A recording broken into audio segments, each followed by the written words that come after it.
நிழல் என உடன் நான் வருவேனே.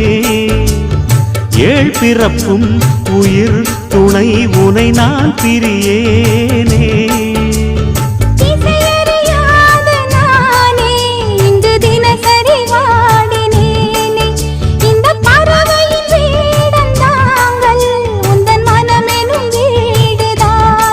நீண்ட காலம் நேர்ந்த சோகம் நீங்கி போக நானும் தீண்ட யோகம் விளங்கிடும். பூமிக்கொரு வாரம் என்று எண்ணி இருந்தேன், பூமுடிக்க யாரும் இன்றி கண்ணி இருந்தேன். சொந்தமின்றி பந்தமின்றி நானும் இருந்தேன்.